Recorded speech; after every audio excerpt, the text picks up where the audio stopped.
Cintamani Channel adalah channel edukasi uang kuno, sehingga mempermudah bagi siapa saja yang berminat memperdalam pengetahuan tentang uang kuno atau numismatik. Pada video ini akan dibahas tentang berbagai koin emas dan perak Indonesia dari masa kerajaan Hindu-Buddha di Nusantara.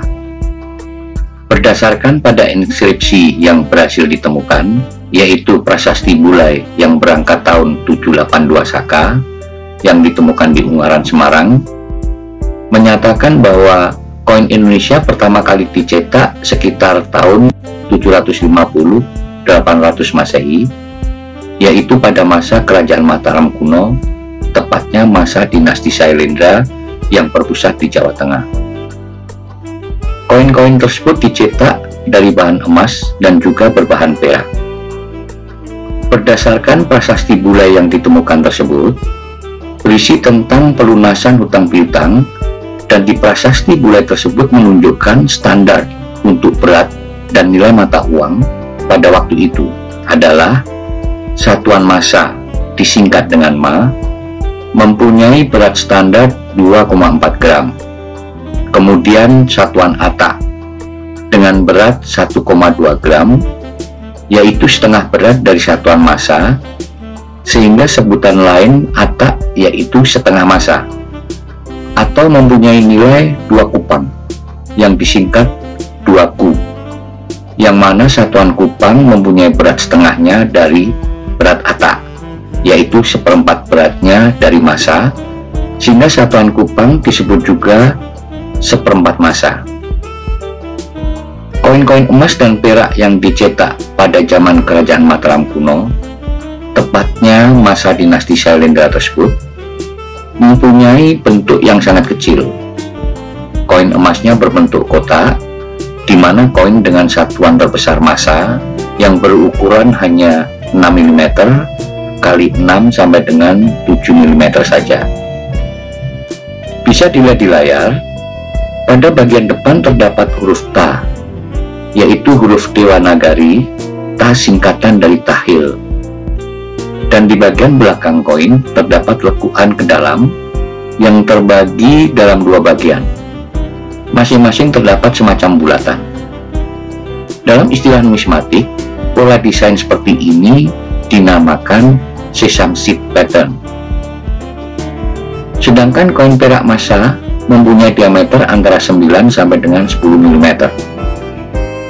Pada bagian muka tercetak huruf ma, yaitu huruf Dewanagari, dan ma singkatan dari massa. Di sisi belakang koin terdapat lekukan atau infus dengan pola bunga cendana. Berdasarkan prasasti Jurungan bertahun Rangka 876 Masehi, sebagai perbandingan saja, seekor kambing berharga 4 massa. Harga kain yang bernama Widan Angsip seharga 4 massa.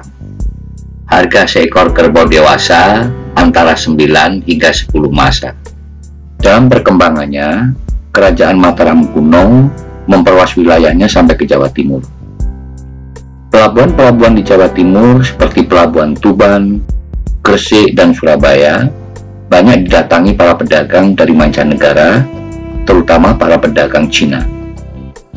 Daerah Jawa Timur sebagai daerah maritim akhirnya jauh lebih maju dibandingkan dengan pusat kerajaannya di Jawa Tengah yang merupakan daerah agraris.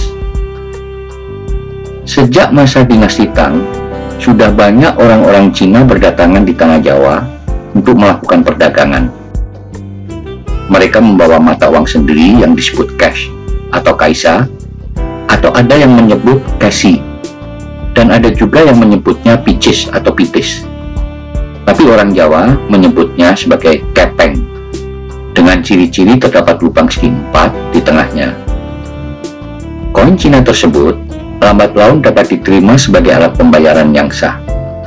Karena semakin majunya daerah Jawa Timur, juga alasan lain, tragedi meletusnya gunung berapi di Jawa Tengah sekitar tahun 928, maka pada tahun 929 memindahkan ibu kota kerajaannya ke Jawa Timur. Jenis-jenis mata uangnya dengan standarisasi seperti sebelumnya tetap dicetak, tetapi terdapat sedikit perubahan bentuk. Yang semula berbentuk kotak berubah desain menjadi bulat. Sedangkan koin peraknya terdapat sedikit perubahan desain menjadi cembung dengan diameter 13 sampai dengan 14 mm. Tapi koin emas tersebut masih berlaku sampai masa Kerajaan Majapahit di abad 13 sampai dengan 16, yang tentunya mempunyai sedikit perubahan nilai tukar. Dan menurut Utara Manawa atau Undang-Undang Majapahit disebutkan nilai tukar untuk setengah tahil sama dengan 32 keping, sedangkan nilai tukar satu tahil sama dengan 60 keping.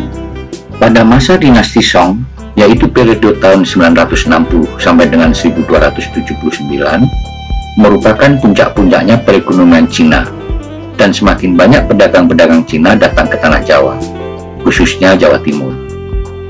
Seperti sebelumnya, bersamaan kedatangan para pedagang Cina tersebut membawa serta koin-koin kepeng Cina untuk dipakai sebagai alat pembayaran. Karena saking banyaknya jumlah koin kepeng dalam peredaran, akhirnya menyisihkan mata uang lokal, masa, tahil, ata, dan kupang. Hal tersebut terjadi yang mungkin bisa dijadikan alasan karena uang kepeng mempunyai lubang di tengahnya, sehingga lebih praktis untuk dibawa kemana-mana dan tidak mudah hilang. Biasanya uang kepeng dilenteng dalam satu ikatan berisi 200 keping dan 1000 keping. Alasan lainnya, bahwa koin emas dan perak lokal merupakan mata uang pecahan besar. Tentunya masyarakat juga membutuhkan mata uang pecahan kecil, sehingga penggunaan kepeng Cina semakin diminati oleh masyarakat. Sebenarnya koin-koin perak dan emas yang sudah mengalami perubahan bentuk tersebut merupakan mata uang yang dicetak Kerajaan Daha dan Jenggala di Jawa Timur.